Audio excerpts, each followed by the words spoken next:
우리가 역사의 인물들을 평가하거나 또 떠올릴 때에 어떨 때는 이제 문장 하나로 또 단어 하나로 그분들의 삶을 요약할 때가 있습니다.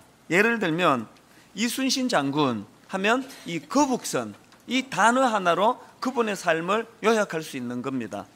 세종대왕, 한글 반포라는 이 하나로 그분을 규정할 수가 있고, 링컨 대통령 그러면 노예 해방이라는 단어 하나로 그분의 삶을 요약할 수 있다는 것입니다. 이렇게 그 사람의 인생을 한마디로 요약해서 단어 하나로, 문장 하나로 그렇게 설명할 수 있다면 여러분은 여러분의 지금까지의 삶이 어떻게 요약되기를 원하십니까? 저는 간혹 그 생각을 하거든요. 저의 50몇 년의 이 삶을 요약하고 압축하면 어떤 단어로 제가 표현이 될까? 바라기는 제 자녀들이 또 제 후대들이 저의 인생에 대하여 참 제가 아주 마음이 아프고 슬픈 단어로 요약되는 인생이 되고 싶진 않습니다. 그러니까 이런 관점으로 자기를 돌아보면 앞으로 어떻게 살아야 되는가에 대해서 도움이 많이 되는데요. 제가 이런 생각을 하면은 참 부러운 성경의 인물이 한 분 계십니다. 바로 오늘 본문의 주인공 에녹이라는 분인데요. 왜 제가 이분을 부러워하느냐 하니까 이 에녹의 삶을 딱 한마디로 요약하면 모두가 다 이렇게 그분의 삶을 요약합니다. 그는 하나님과 동행하던 사람이었다. 에녹은 이렇게 요약을 하는 인생을 살았다는 겁니다. 그래서 제가 이 말씀을 준비하다가 주일학교 시절에 이제 배웠던 그 노래가 이렇게 한 대목이 떠오르는 거예요. 300년 하나님과 동행한 에녹.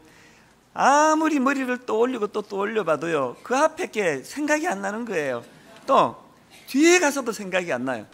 이제 인터넷도 검색해보고 막 별짓을 다 했는데 결국은 제가 기억을 되찾을 수가 없었는데 요 딱 한마디, 300년 하나님과 동행한 에녹. 이게 선명하게 제게 각인이 돼서 제가 지금 50대가 됐는데도 불구하고 그 주일학교 때의 노래가 기억이 될 만큼 에녹이라는 인생은 그 삶이 하나님과 동행하는 사람이었더라, 이렇게 선명하게 요약이 되더라는 것입니다. 오늘 본문에도 보니까 똑같이 기록합니다. 24절입니다. 에녹이 하나님과 동행하더니. 이렇게 에녹은 하나님과 동행하는 사람이었다, 그렇게 자기 삶을 요약할 수 있는데요. 그런데 방금 읽은 24절에 보면은 이것 말고도 에녹과 관련한 특징이 하나 더 나옵니다. 자, 다시 한번 보십시오. 24절. 에녹이 하나님과 동행하더니 그 다음에 하나님이 그를 데려가심으로 세상에 있지 아니하였더라. 자, 여기 나오는 하나님이 그를 데려가심으로가 이게 무슨 뜻이냐, 이걸 설명한 게 히브리서 11장 5절인데요 믿음으로 에녹은 죽음을 보지 않고 옮겨졌으니 하나님이 그를 옮기심으로 다시 보이지 아니하였더라.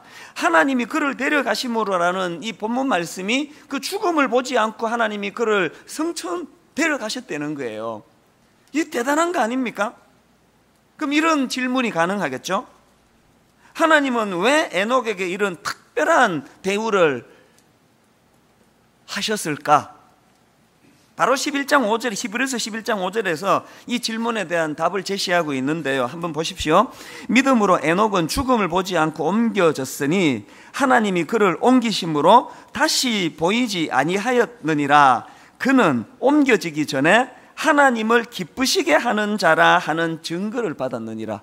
왜 이런 특별 대우를 해주셨는지를 설명하는 거 아닙니까? 그래서 이제 이런 내용들을 다 종합해 보면은 에녹이라는 인물은 이렇게 설명할 수가 있는, 또 이렇게 요약이 되는 인생입니다. 들어보십시오. 에녹은 일생을 하나님과 동행하는 삶을 살았고, 또한 그는 이 땅에서 죽음을 보지 않고 바로 천국으로 승천하는 특별한 복을 누렸던 사람이었다. 이게 겉으로 보여지는 에녹의 인생이고요. 그 다음에 심층적으로 한마디를 더 붙인다면 이렇습니다. 에녹이 이런 놀라운 복을 누릴 수 있었던 비결은 그의 삶이 하나님을 기쁘시게 하는 삶이었다라는 인정을 받았기 때문이다. 이 참 부러운 거 아닙니까? 자, 그럼 여기서 또 이런 질문이 가능하겠죠? 아니, 도대체 에녹은 무슨 대단한 일을 했기에 하나님께서 그의 삶을 그토록 기뻐하셔서 죽음도 맛보지 않고 데려가시는 특별한 혜택을 베풀어 주셨나? 특별한 은혜를 그에게 주셨나? 사실 이 질문에 대한 답을 찾는 것은 쉬운 일이 아니에요. 왜냐하니까 성경에 에녹에 대한 그 행적에 대한 기록이 없습니다. 성경에 하나님께서 죽음을 보지 않고 데려가신 인물이 둘 있지 않습니까? 한 인물은 엘리야 선지자고 또 한 인물은 본문의 주인공 에녹인데요. 참 희한하게도 이 두 사람 중에 엘리야에 대해서는 그가 왜 하나님이 그런 특별 대우로 그를 데려가셨는지 납득이 될 만한 여러 놀라운 행적들이 많이 기록이 되어 있습니다. 구약 성경 가운데 열왕기상, 열왕기하 뭐 이런 것들을 보면은 그 엘리야의 행적을 보면은 머리가 수긍이 끄떡거려져요. 이러니까 하나님이 이렇게 기뻐하셨지. 그런데 에녹에 대해서는 그런 수긍 갈 만한 기록 자체가 없습니다. 성경 신구약 66권을 통틀어 가지고 에녹에 관한 기록이라고는 방금 읽었던 창세기 5장에서 제일 길게 지금 묘사를 하고 있고요. 그 다음에 히브리서 11장, 유다서 1장에서 아주 짧게 몇 마디만 언급한 게 이 에녹에 대한 기록의 전부예요. 뭘로 의미하겠습니까?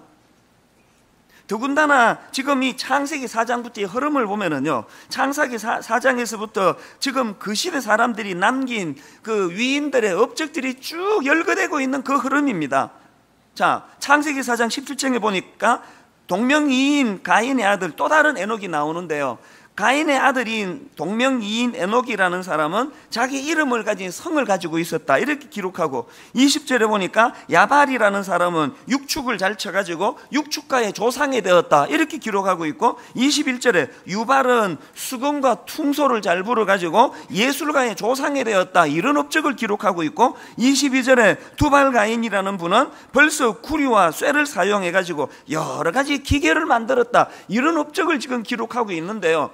이렇게 쭉 여러 놀라운 업적들, 행적들을 쭉 기록하고 있는 그 흐름인데, 이게 에녹에 와가지고는 이런 식의 기록이 하나도 없어요.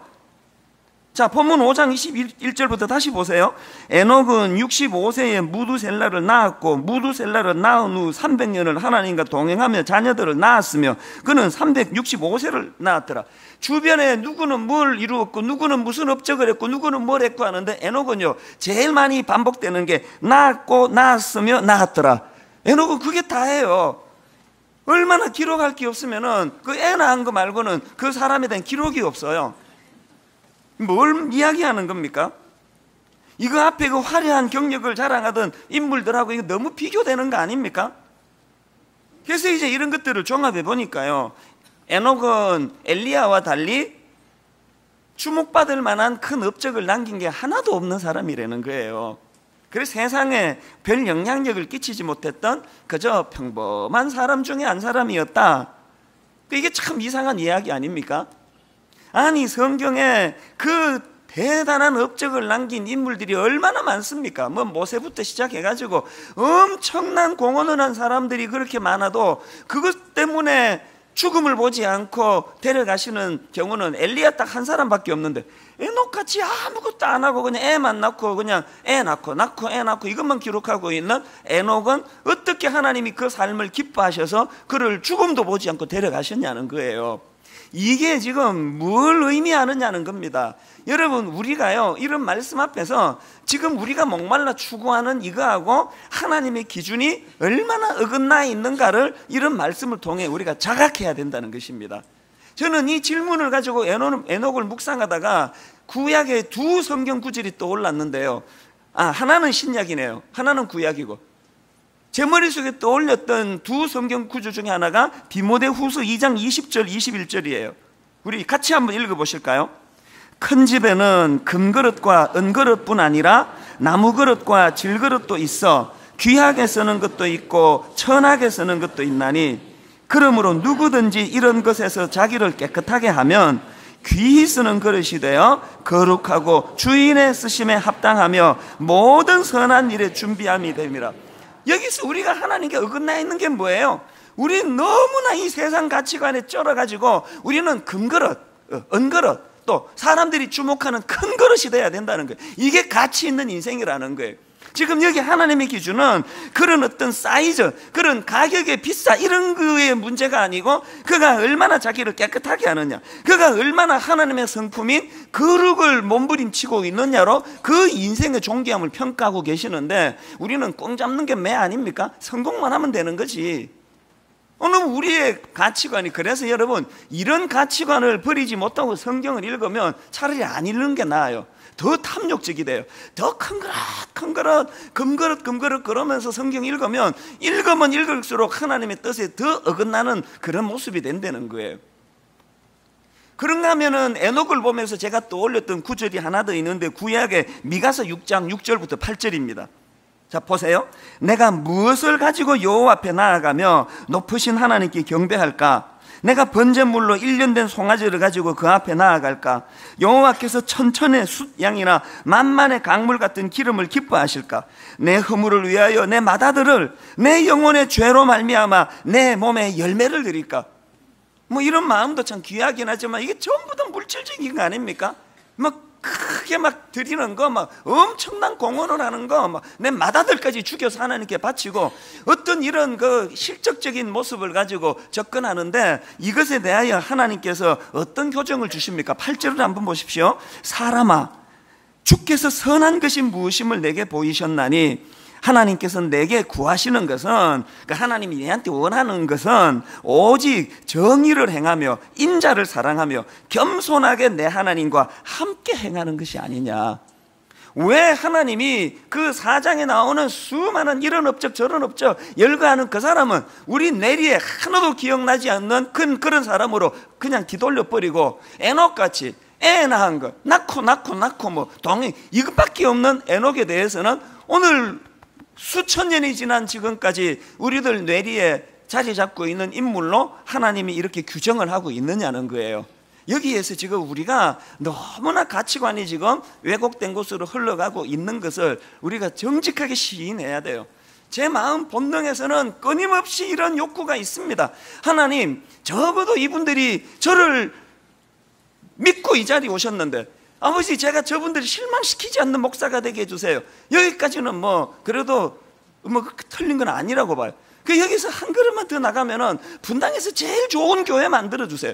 분당에서 제일 설교 잘하기를 원합니다. 분당에서 제일 유명한 교회를 되기 위합니다. 좋은 출발로 시작해서 세상적인 가치관으로 자꾸 제 스스로가 발을 디딛는 것을 느끼는 거예요. 그래서 하나님이 에녹이라는 인물을 제게 주심으로 말미암아 너 그 생각 틀렸다. 하나님이 저에게 종종 새벽에 일어나 말씀을 구할 때 교정해 주시는 말씀은, 난 네가 너무 그렇게 일 안 그랬으면 좋겠다. 네가 몇만 명 모이는 교회를 만드는 게 나는 관심이 없고, 나는 그냥 네가 강단에서 사람 앞에 떠들어대던 그 목소리하고 아무도 없을 때 고요한 곳에서 네 모습이 일치되는, 난 그런 소박한 꿈이 내가 너한테 있다. 하나님이 주시는 메시지예요. 네가 한국에서 제일 유명한 목사가 되는 것보다 더 소중한 것은 에녹처럼 업적 한 줄 남길 수 없는 평범한 삶을 살다 간다 하더라도 자기에게 주어진 그 자리에서 정직하게 진실하게 남 속이지 않고 내 유익을 위하여 남의 눈에 눈물 흘리는 짓 하지 말고 그렇게 하나님과 동행하는 삶을 나는 참 기뻐한다. 이걸 에녹을 통해서 우리에게 보여주기를 원하신다는 거예요. 그래서 여러분, 하나님께서 왜 분당 우리 교회에 저를 통해서 원천으로 돌아가자, 말씀으로 돌아가자, 말씀을 묵상해야 된다, 성경을 가까이 해야 된다, 큐티해야 된다, 성경을 필사하자, 왜 이런 말씀을 주시겠냐고요. 이제 교회도 유명해지고 교회도 키우고 교회가 뭐 되게 좋은 교회들라는 소문나고 하는 이것보다 더 소중한 것은 우리가 하나님 말씀 앞으로 돌아갈 때 에녹과 같은 삶이 가능해지기 때문이라는 거예요. 분당 우리 교회는 막 이름만 대면 아는 유명한 분들이 득실거리는 교회가 되기보다는 에녹처럼 소박하지만 참 작은 자기 삶 속에서 하나님과 동행하는 정직하고 진실한 성도들이 모인 교회가 되기를 바랍니다. 자, 그렇다면 좀 더 구체적으로요, 우리도 에녹처럼 이렇게 하나님과 동행하는 삶을 이제 꿈꿔야 되는데요. 자, 그러면 이 하나님과 동행한다는 게 이게 뭘 의미하느냐는 거예요. 이게 무슨 뜻입니까? 제가 이걸 두 가지로 풀어서 설명드리기를 원하는데요. 자, 첫째로요, 하나님과의 동행, 이것은 영향력의 문제라는 것입니다. 창세기 5장에서 계속 반복되는 이 족보의 패턴이 있더라고요. 자, 한번 보시겠습니까? 맨 앞에 나오는 창세기 5장 4절 5절입니다. 아담은 셋을 낳은 후 800년을 지내며 자녀들을 낳았으며 그는 930세를 살고 죽었더라. 한 인생을 이렇게 요약하고요. 그 다음에 6절입니다. 셋은 105세에 에노스를 낳았고 에노스를 낳은 후 807년을 지내며 자녀들을 낳았으며 그는 912세를 살고 죽었더라. 나중에 집에 가서 창세기 5장 읽어보세요. 딱 요 공식처럼 요 패턴이에요. 누구가 후손 누구를 낳고 몇 살을 살다가 몇 살에 죽었더라. 딱 요 패턴이에요. 그런데 유독 에녹에 대한 기록에 와가지고는 그 패턴이 아닌 독특한 패턴을 사용하시는데요. 자, 창세기 5장 22절을 보세요. 어떻게 다른가 보세요. 무두셀라를 낳은 후 300년을 하나님과 동행하며 자녀들을 낳았으며 몇 살까지 살다가 몇 살에 죽었다. 이게 에녹의 기록이에요. 다른 모든 앞에 기록되든 또 뒤에 기록되는 그 사람에 대한, 인물에 대한 요약에 안 나와 있는 에녹에게만 나와 있는 게 뭐예요?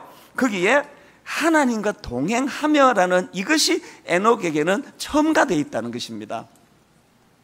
자, 그러면 에녹의 삶이 이렇게 하나님과 동행하며라는 이 독특한 그 구절이 추가될 만큼의 그런 양식의 삶을 살았다면은요,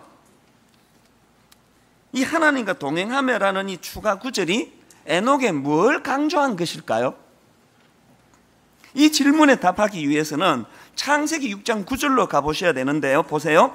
이것이 노아의 족본이라 노아는 의인이요 당대의 완전한 자라 그는 하나님과 동행하였으며, 이게 에녹과 지금 같은 패턴 아닙니까? 그리고 그 다음 22절에 가보세요. 노아가 그와 같이 하되 하나님이 자기에게 명하신 대로 다 준행하였더라. 무슨 뜻입니까? 이거 영향력의 문제 아닙니까? 노아가 다른 여러 사람들보다 독특한 한 가지가 두드러지는 게 있었다면 그는 하나님과 동행하는 삶을 살았는데 그 하나님과 동행하는 삶이 구체적으로 뭐냐?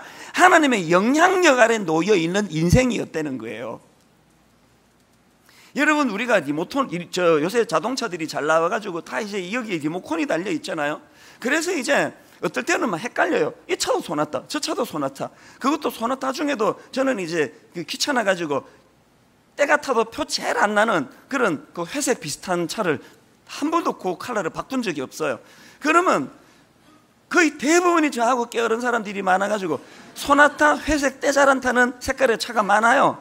여러 대가 있으면 진짜 헷갈리는데 리모컨이 얼마나 편한가 하면 내가 단추를 딱 누르면 내 단추의 영향력을 받는 차는 딱 한 대밖에 없어요.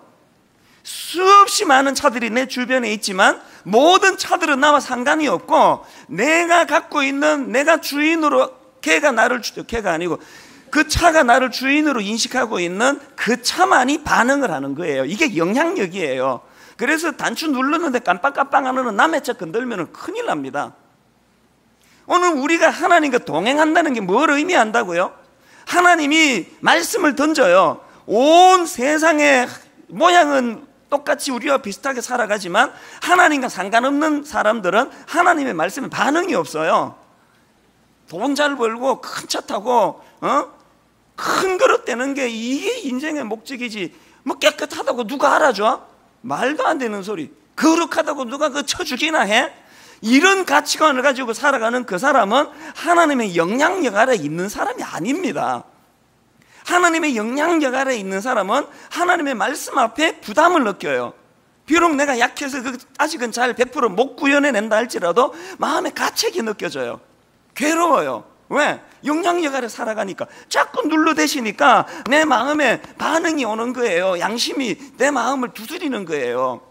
여러분, 한 주간 동안 이 하나님의 영향력에 깜빡이면 여러분 인생에 있습니까? 교회 와가지고 여기 다 하나님의 소유가 아니에요.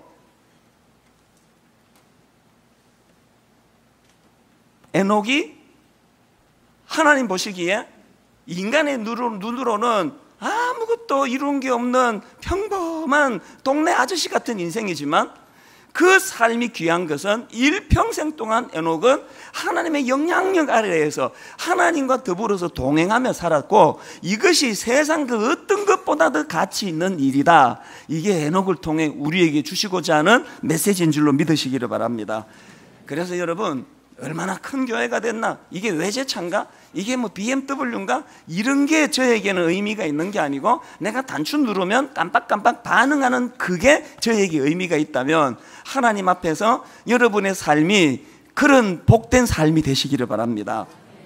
자, 그런가 하면 두 번째로요, 이 하나님과의 동행이 뭐냐? 하나님과의 동행, 이것은 거룩의 문제라는 것입니다.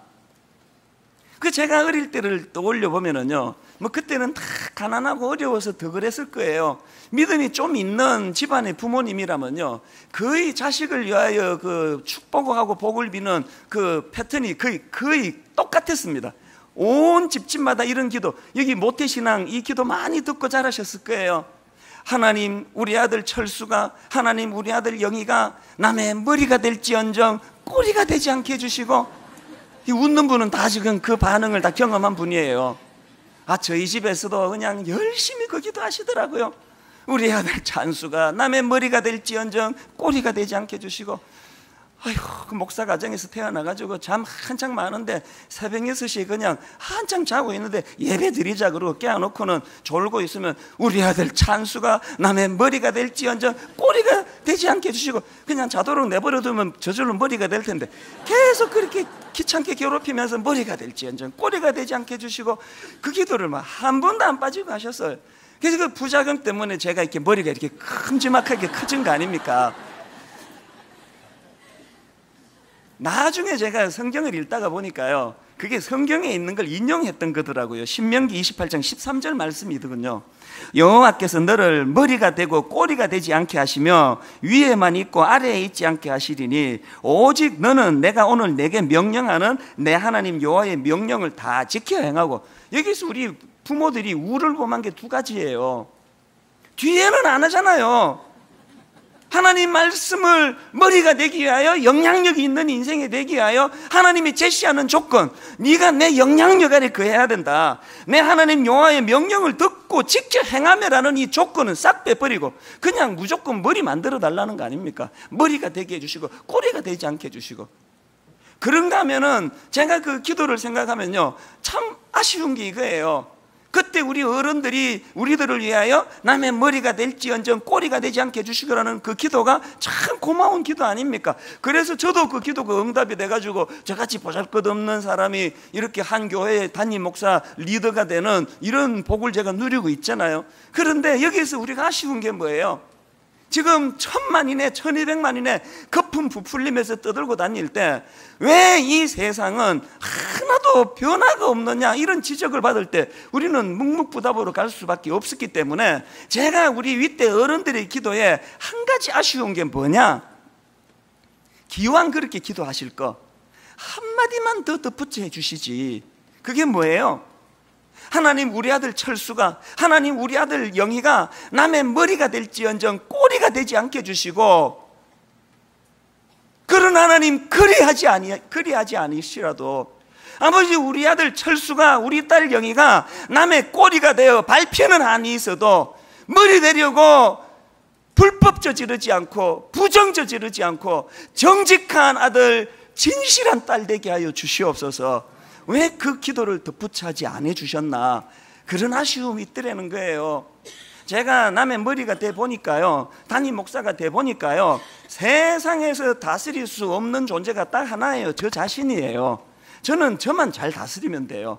내 안에 끊임없이 솟아나는 이 탐욕, 이 탐심, 말은 제가 표현은 안 하지만 어떻게 해서든 남들에게 어쨌든 설교 잘하는 목사로 인정받고 싶어하고 큰 교회 목사라고 인정받고 싶어하는 이 저급한 욕구가 여전히 죽지 않고 꿈틀꿈틀거리고 있습니다, 제 안에서. 그래서 여러분, 남의 머리가 되는 그것만 구하고 대책 없으면 안 되잖아요. 남의 머리가 됐을 때 하나님, 내 안에 하나님의 영향력, 하나님의 말씀이 능력이 돼요. 우리 아들이 하나님이 리모트 컨트롤을 누리면 그게 깜빡깜빡 반응할 수 있는 거룩을 추구하는 아들 되기를 원합니다. 이 기도가 필요한 거예요. 여러분 자녀들을 위해서 그 축복 기도하십시오. 이제 신명기 28장 18절이라는 것도 아셨으니까 성경을 인용해서 자녀를 축복하는 거 나쁜 일 아니에요. 그러나 여러분 거기에 한마디만 더 덧붙여 기도하세요. 아버지, 우리 아들이 남의 머리가 될지언정 꼬리가 되지 않기 원합니다. 그런 하나님, 아무리 머리 되는 이 일이 중요하다 하더라도 아버지, 이 자식이 머리 되기 위하여 부정 저지르지 않게 해주시고, 남의 눈에 눈물 흘리는 짓 하지 않게 해주시고, 머리 되기 위하여 하나님의 거룩을 포기하는 이런 어리석은 인생 되지 않기를 원합니다. 이 기도가 병행되는 그런 부모님의 기도가 되기를 바랍니다. 근데 여러분, 여기서 한 가지요, 제가 앞에서 읽어드렸던 창세기 6장 9절을 다시 한번 보세요. 이것이 노아의 족본이라. 노아는 의인이요 당대의 완전한 자라. 그는 하나님과 동행하였으며, 이렇게 기록하고 있는데요, 바로 그 앞에 8절에서 이 노아의 거룩이 가능하기 위하여 전제를 딱 선포합니다. 8절을 한번 보십시오. 그러나 노아는 여호와께 뭘 입었다고요?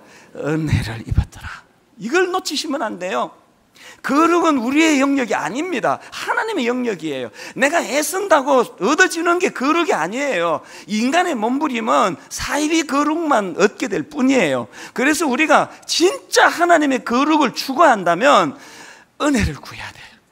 자격 없는 나, 죽을 수밖에 없었던 어둠의 자식으로 살아가던 나를 위하여 십자가에 당신을 내어주셨던 그리스도의 사랑이 뭔지를 자각하고 그 사랑에 감격하며 그분에게로 나가는 은혜가 우리 안에 추구되어질 때, 하나님께서는 우리에게 자격 없는 자, 도저히 내가 자란 배경, 내 인격, 내 성품으로는 얻을 수 없는 이 거룩을 자격 없는 자에게 주시는 하나님의 은혜로 선물로 우리에게 주실 줄로 믿습니다. 너무 우리가 노력하고 몸부림치는 이게 하나님의 뜻을 거스를 수 있다는 사실을 인식하고, 그저 하나님 자격 없는 자를 거두어 주시는 하나님의 영역으로 들어가기를 원합니다. 은혜를 구하는 그런 저와 여러분들이 되시기를 바랍니다.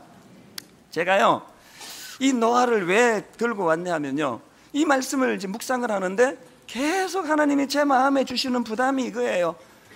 저를 통해, 이 설교를 통해 이 시대 수많은 노아들을 위로하라는 거예요. 수많은 노아들에게 그들이 가는 그 길이 틀리지 않았다는 것을 선포하고 메시지를 전하라는 거예요. 지난주 월요일이에요. 제가 이제 월요일마다 이제 산을 이제 등산을 하지 않습니까? 이제 제가 월요일 그날도 등산을 하는데요, 산을 탈 때 저는 이제 주로 그 말씀을 많이 읽어요. 본문을 많이 읽어가지고 머릿속에다 집어넣어요. 그래서 이제 그 내용을 가지고 등산을 하면서 이제 묵상을 하거든요. 그 머리에 뭐 든 게 있어야 묵상을 할 거 아닙니까? 그래서 이제 에녹에 대해서 많은 말씀을 묵상하고 머릿속에 담고 그렇게 하고 이제 월요일날 등산을 했어요. 에녹을 생각하면서 이렇게 등산을 하는데요, 갑자기 제가 눈물이 걸렁걸렁해졌어요. 이게 무슨 황당한 시츄에이션입니까? 그 등산하다가 그 남자가 혼자서 갑자기 눈물이 글썽글썽해진 거, 그거 되게 이상한 거 아닙니까? 제가 그걸 경험했어요. 왜 제가 등산하다가 눈물이 글썽글썽해졌냐 하면은요, 하나님께서 내 54년 인생 동안에 수없이 많은 이 시대 에녹을 만나게 해주셨구나, 그걸 내가 불쑥 깨닫게 된 거예요. 이게 무슨 말씀인가 하면은요, 제가 미국에서 이민 생활을 정리하고 한국으로 돌아와가지고 맨 처음 이제 지방에서 국민학교 5학년 부서, 초등학교 5학년 부서를 제가 담당하는 교육전도사로 파트타임으로 부임을 했는데요, 그 동네는 가난한 동네예요. 그 시장을 끼고 있는 참 가난한 동네고, 그때 저랑 같이 주일학교 사역을 하시던 그 국민학교 5학년 부서 교사분들이 한 30몇 분 되셨는데 몇 분 빼고는 다 서민들이에요. 그 중에는 경제적인 어려움으로 너무나 고통을 당하는 분들도 계셨어요. 제가 등산을 하다가 갑자기 그분들이 떠오르면서 눈물이 그릉그릉해졌어요. 하나님, 저분들이 에녹이셨군요. 내게 보내주신 하나님의 에녹이었군요. 그저 평범한 시민, 소시민들, 그저 평범하게 짝이 없는, 그래서 늘 경제적인 어려움으로 씨름하고 늘 그런 문제로 눈물로 기도하던 분들이었는데 왜 그분들이 제게 눈물의 그런 근원이 되느냐 하니까요, 그분들이 저를 목사 만들어준 사람들이에요. 무슨 말씀인가 하면요, 저는 교회 안에서 나누어야 될 사랑이 뭔지를 그분들에게서 배웠습니다. 지금도 이렇게 제가 실수 많이 하고 어설픈데, 그 30대 초반에 얼마나 어설펐겠습니까? 첫 사역지인데. 제가 생각해도 엉벙덤벙 실수 많은데요, 한 번도 내가 이렇게 면박당한 적이 없어요. 전사님은 무슨 일을 이렇게 하십니까? 그 목회를 이렇게 해가지고 되느냐고 지적을 받아본 적이 없어요. 뭔 실수하고 난감하면은요, 늘 내게 다가오는 건 격려였어요. 아이, 전사님 그 초보인데 이 정도는 잘하시는 거예요. 아, 이런 실수도 안 하고 하면은 그거 안 되는 거지. 괜찮아요. 2년 사역하는 동안 한결같은. 그래서 저는 옥하는 목사님이 제게 목회를 가르쳐준 어른이라고 저는 생각하고 있는데, 등산을 하면서 깨달았던 게, 옥 목사님 이전에 이 초석을 마련해 준 분들이 이 이름 없는, 참 가난하고 애녹과 같이 드러낼 것 없는 이분들이었구나. 그래서 마음에 너무 그렇게 마음이 울컥하는 거예요. 그렇게 어렵고 가난하게 사는데 동네에 참기름집 하시면서 그렇게 생계를 연명하는 집사님도 계시고, 동네에 그 한복을 만들어서 이렇게 손으로 한복해서 그렇게 생계를 연명하는 분도 계시고, 동네 식당을 여는데 식당이 안 돼가지고 지금 적자인데, 아, 주일 성수를 위해서 이 식당 문을 닫아야 되는데 목사님 내가 너무 괴롭습니다, 그렇게 고뇌하던 그런 분들의 모습이 월요일에 너무 많이 떠오르는 거예요. 그렇게 어려운 삶 속에서도 어떻게 해서든지 하나님 앞에서 바르게 살아가시려고 애쓰시고 몸부림치시던 그 모습이 월요일 날 저를 눈물 나게 한 거예요. 그리고 저는 그분들에게서 교회에서 나누어야 될 사랑이 뭔지를 제가 배웠습니다. 30대 초반에 그 어린 생각에 이제 이 목회자가 되려면 가난을 배워야 된다. 그래가지고 미국에서 딸로 좀 있었지만 다 내버려두고 달동네로 제가 들어갔다고 그러지 않았습니까? 달동네는 불 나면 큰일 납니다. 이 골목길 폭이요, 이쪽 손 뻗으면 여기 닿고요, 이쪽 손 뻗으면 이게 닿을 듯 말 듯 하는 그 정도 폭밖에 안 돼요.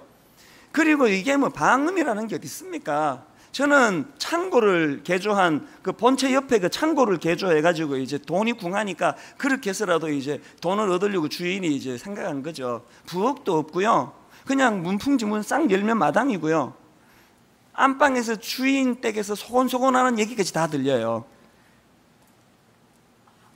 제가 또 얼마나 또 이거 귀찮고 게을러가지고 뭐 자취생활하면서 제가 3년 자취하면서 내 손으로 반찬 만들어 본 적은 내 기억에 한 번도 없어요. 그래서 그냥 전기밥솥에, 그거는 쉽잖아요. 물 해가지고 쌀 하면은 지가 알아서 밥이 되니까 그거 해가지고는 시장에 가가지고 고추하고 그 멸치 사가지고 고추장에 밥 찍어 먹고 제 그렇게 생계를 연명해가지고 나중에는 영양실조가 와가지고요, 일어서면은 막 핑 돌고 그러던 때인데요, 어느 날부턴가 그 달동네 집에 아침에 문 썩 열면 누군가가 이 불쌍한 노총각 전사를 위하여 반찬 이렇게 해가지고 두고 가시는데 절대로 자기를 안 밝혀요. 내가 부담 가질까 봐. 이걸요, 그 교회를 떠나는 날까지 해주셨어요. 제가 그 생각을 하니까 이게 목이 메이는 거예요. 그게 비싸고 영양가 있는 화려한 근무실에서가 아니고 그게 사랑이더라고요. 제가 이제 그 교회를 이제 학교를 졸업하면서 파트타임인 그 교회를 이제 사임하고 이제 서울에 풀타임으로 이제 교회를 옮기는 과정인데요, 마지막에 떠나는데 내 평생 그건 내가 잊지를 못해요. 이런 약통에다가요, 온갖 종류의 상비약을 다 넣었어요.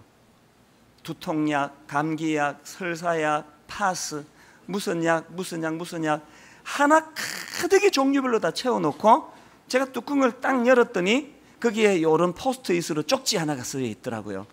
전도사님, 여기 있는 이 약 하나도 사용하지 않고 다 버리게 되기를 기도하겠습니다. 그분의 기도가 얼마나 센지 하나도 안 쓰고 유효기간이 끝나가지고 다 버리신 줄 믿으시기를 바라요. 등산을 하다가 그 생각이 떠오르는 거예요. 이게 사랑이었구나. 이게 오늘 교회 안에서 누구를 비난하고 누구를 탓하고 누구를 정죄하고 이게 타락이에요. 이게 우리가 회복해야 되는 이 원천적인 이 사랑, 저는 그것을 그분들에게, 저는 목회하는데 장로가 내 원수고 장로가 내 발목을 잡는 적이고 장로 때문에 목회를 못하고 누구 때문에 목회가 어렵고 이런 이야기라는 후배들 이야기를 가끔씩 들으면 전 마음이 아파요. 그 장로는 제 적이 아니에요. 사람에 대한 따뜻한 마음, 사람에 대한 이해, 사람에 대한 긍휼함, 이 모든 걸 전 그분들에게 다 배웠습니다. 그래서 월요일 날 마음이 뭉클뭉클 눈물이 걸성걸성 거리신 거예요. 그런가 하면요, 저는 이 시대에 또 한 노아를 만났습니다. 우리 교회 성도님 중에요, 세월호 사고가 딱 터지자마자 지금 이렇게 다 잊혀지고 있는 오늘에 이르기까지 끊임없이 그 세월호 희생자 유가족들을 손을 잡아주시고 눈물을 닦아주시고 그런 분이 계세요. 그래서 제가 그분을 좀 뵙자 그랬어요. 저도 좀 그분에게 배우고 싶고 또 그분이 균형을 잃지 않도록 신앙적으로 잘 좀 조언을 해두고 싶어서 제가 그분을 뵙자 그랬는데요, 그분이 이야기 중에 그런 얘기를 하더라고요. 목사님, 걱정하지 마세요. 제 아무 없습니다. 그냥 슬픔을 당한 그분들과 함께 울고 싶을 뿐이에요. 그런 요지로 제게 말씀을 주셨는데요, 대화가 딱 끝나고 그분이 딱 돌아서서 가는데 내리를 탁 스치는 생각이 이거였습니다. 아, 저분이 하나님이 내게 보내주신 이 시대 에녹이구나. 누가 그 사람을 위대한 인물로 알아주지 않습니다만 하나님은 아실 거예요. 그래서 그분이 딱 하시고 또 올려졌던 말씀이 마태복음 10장 42절이에요. 누구든지 제자의 이름으로 이 작은 자 중 하나에게 냉수 한 그릇이라도 주는 자는 내가 진실로 너희에게 이르노니 그 사람이 결탄코 상을 잃지 아니하리라 했느니라. 그분이 저한테요, 이걸 선물로 줬어요. 세월호 유가족 중에 한 분이 자기한테 이걸 선물했대요. 이걸 제게 보내줬어요. 제가 이 배지하고 이 손수건을 요즘에요, 이거를 제 가방에 넣고 다닙니다. 그리고 가끔씩 한 번씩 꺼내서 봐요. 이걸 꺼내보면서 제가 이런 기도를 합니다. 하나님, 이 세월호 사건이 터질 때 모든 국민이 다 그 유가족을 위로해야 되겠다. 모든 국민이 다 다시는 이 땅에 이런 어처구니 없는 불행한 일이 일어나지 않도록 제도를 고치고 법을 바꾸어서 우리 모두가 이제 정신 차려야 되겠다. 그렇게 결의했는데 사단은 얼마나 교활한 존재인지 이 세월호 사건을 지금 진영의 논리, 정치의 논리로 변질시키고 있는 이 상황 아닙니까? 제가 이걸 꺼내놓고 하나님 앞에 이렇게 기도합니다. 하나님, 제가 지혜가 없습니다. 목사인데 이 현실에 내가 뭘 어떻게 해야 될지 내가 알지를 못합니다. 그런 하나님, 에녹처럼 비열하지 않고 비굴하지 않고 하나님, 제가 하나님께 드렸던 그 약속, 하나님 오늘도 슬픔을 당한 그 유가족들 눈에 눈물 닦아주시기를 기도하고, 하나님 이 나라가 다시는 이런 어처구니 없는 일이 일어나지 않도록 정치가로부터 대통령으로부터 위정자로부터 국민 한 사람이 이르기까지 정신 차리고 아버지 법을 고치고 제도를 개혁하는 이 일을 하나님 공의를 반드시 이루어 주기 원합니다. 이 기도 여러분 하시고 계세요? 하시고 계시리라 믿습니다. 결론을 맺습니다. 저는 지난주 중에요, 지지난주에 우리가 지금 이제 성경 필사 운동을 하면서 이제 하나님 앞에서 이 성경 필사를 어떻게 해야 되나 이거를 고민하는 과정에서 한 권사님의 인터뷰를 봤는데요, 저는 거기에 또 감동을 받았습니다. 이거 같이 잠깐 보시고 오늘 말씀을 마무리하도록 하겠습니다. 같이 보시겠습니다.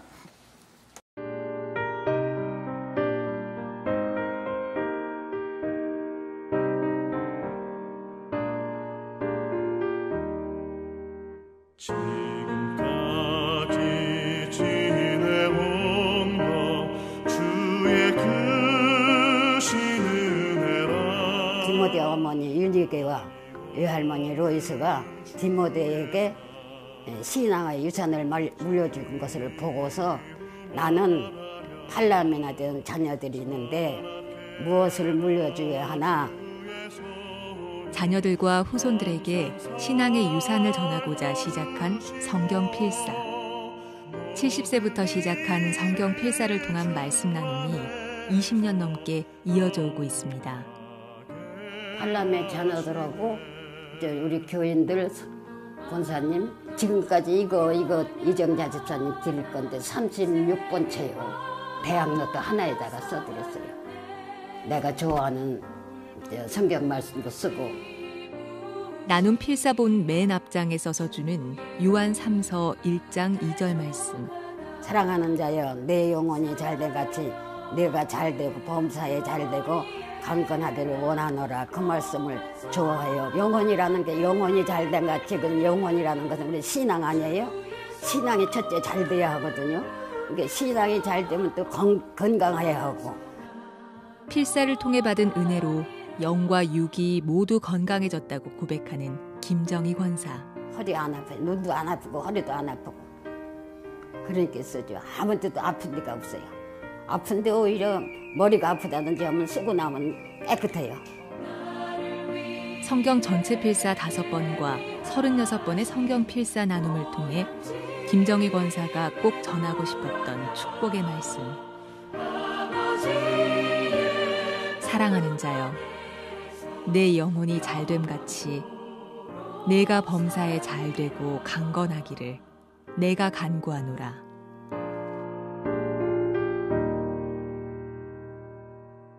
저는 저 연로하신 할머니의 모습을 보면서 이런 생각을 했습니다. 누가 저 할머니를 초라한 인생, 작은 인생이라 평가할 수 있겠느냐. 저분이 오늘 우리 시대의 에녹 아닙니까? 결론을 맺으면서요, 이번 추석 동안 전 2가지 여러분 생각거리를 드리고 싶어요. 하나님이 여러분에게 배려해서 만나게 해주신 에녹이 많으실 거예요. 여러분의 부모님, 주일학교 선생님, 오늘 하나님이 여러분에게 보내주신 에녹이 누군가를 돌아보시고요. 또 한 가지, 이제 하나님, 제가 그 누군가에게 에녹이 되겠습니다. 화려한 그 무엇을 자랑하는 인생이 아니고 그저 내 삶 가운데 정직하고 진실하고 편법 쓰지 않고 나 성공하자고 남의 눈에 눈물 흘리게 만들지 않고 거룩을 추구하는 에녹이 되겠습니다. 말씀으로 돌아가 에녹과 같이 소박한 내 삶 속에서 하나님의 영향력 아래 거룩한 삶을 몸부림치는 저와 여러분 되시기를 주님 이름으로 축원합니다. 아침 이 찬양 생각이 났는데요. 우물가의 여인처럼 난 구했네. 뭐 큰 그릇, 금그릇, 은그릇, 유명한 그릇, 헛되고 헛된 것들을. 그때 주님 하신 말씀, 내 세매와 생수를 마셔라. 2절에 많고 많은 사람들이 찾았었네. 헛되고 헛된 것들을. 주 안에 감추인 보배, 세상 것과 난 비길 수 없네. 이거는 두잉의 문제가 아니라 상태의 문제, 비잉의 문제라는 것입니다. 우리 찬양 같이 부르실 때 여러분이 찬양 부르시면서 하나님, 내가 만난 수많은 에녹들이 오늘 떠올려지기를 원합니다. 사모하면서 같이 찬양하시겠습니다. 우물가의 여인처럼 난 구했네. 우물가의 여인처럼 난 구했네. 뭘 구했습니까? 헛되고 헛된 것들을. 헛된 것들을.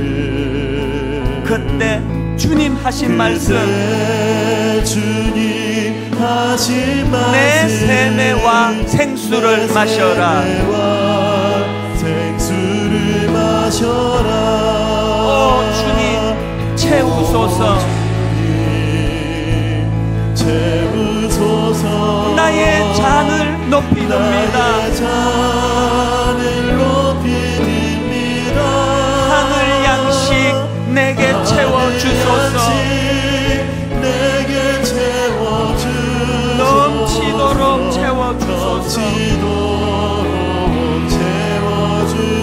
많고 많은 사람들이 찾았었네.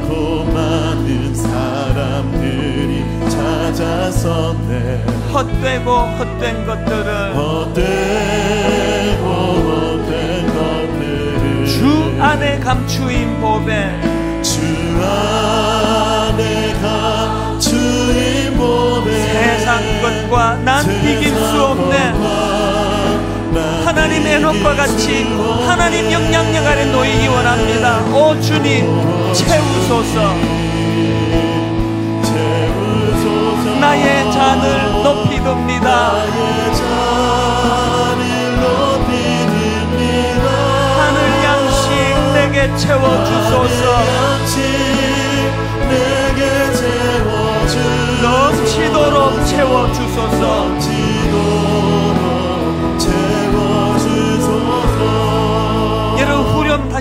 전에 두 가지 다시 한번 또 올려보세요.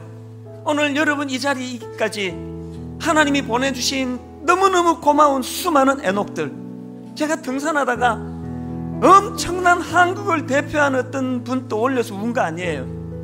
참기름집하고 동네 식당 하면서 그 삶의 자리에서 죄 짓지 않으려고, 하나님 앞에 정직하려고, 손님들 속이는 짓 하지 않으려고, 정품 정가 지키려고 몸부림치는 그 작은 모습을 제게 보여주심으로 오늘 제가 하나님 앞에 흩은 목사가 되지 않도록 감시하는 역할을 위해 그 서민들을 제게 보내주시고 이게 눈물이 난 거예요.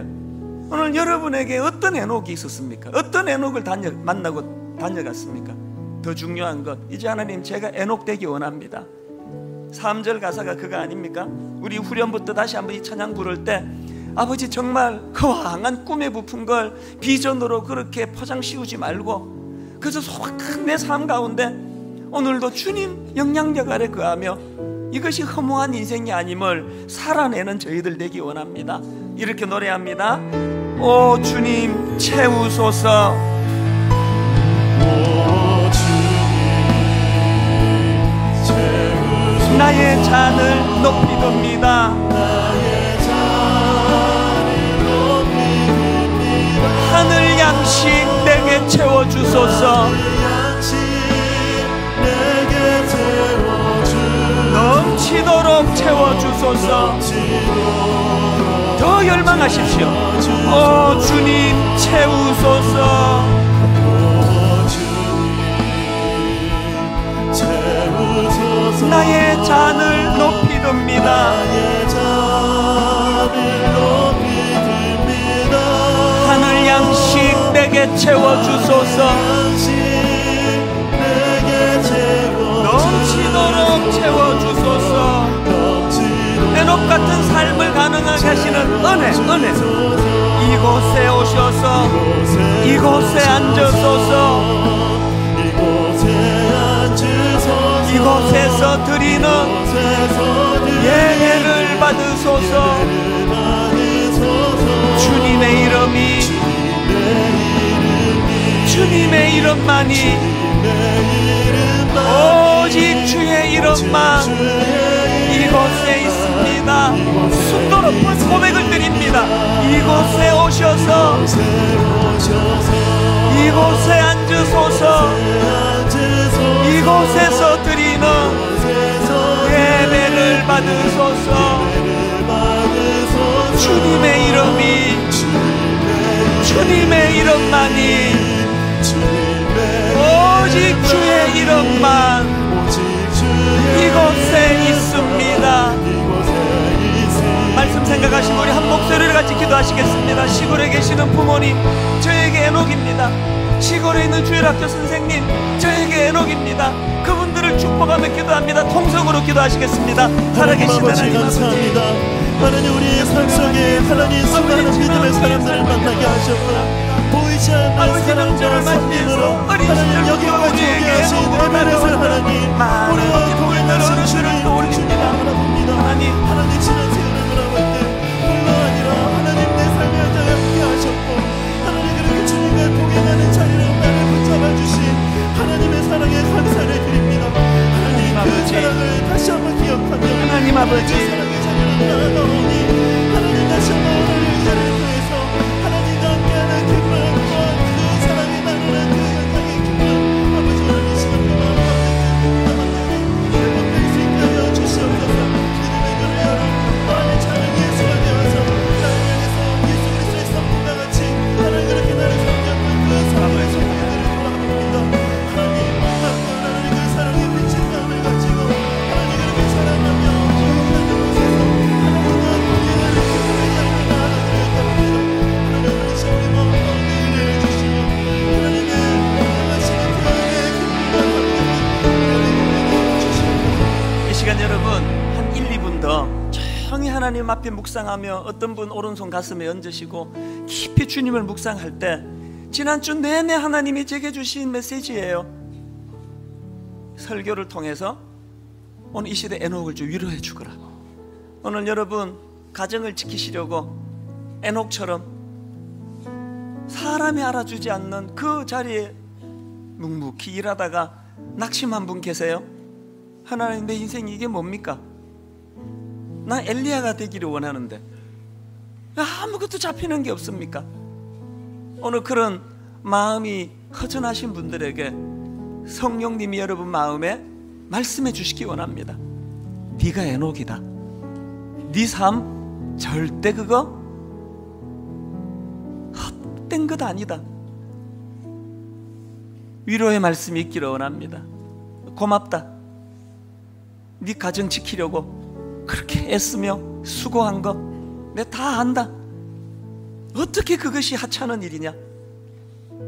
자녀들을 품고 씨름하시는 우리 어머니들, 아버지들에게 주님이 말씀 주시기 원합니다. 천하보다 귀한 한 생명, 내 영혼, 너 자식이란 이름으로 위탁해 줬는데 그 아이들을 위하여 수고하는 거 내가 다 안다. 지금은 열매가 없어 보이는데 그게 그런 게 아니야.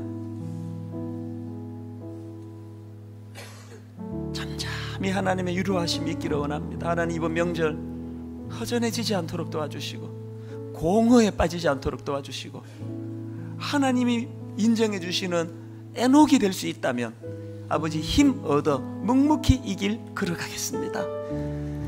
하나님, 그 은혜가 우리 모든 이 시대 에녹들에게 부어지도록 인도하여 주시옵소서. 예수님 이름으로 기도드립니다. 아멘. 다 자리에서 일어나셔서 찬송가 430장 우리 1절 같이 찬양하고 예배를 마무리하도록 하겠습니다.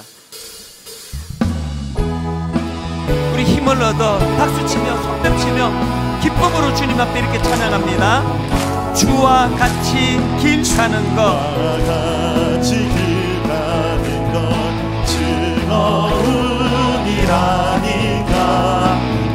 우리 주님 걸어가신 발자취를 한 걸음 한 걸음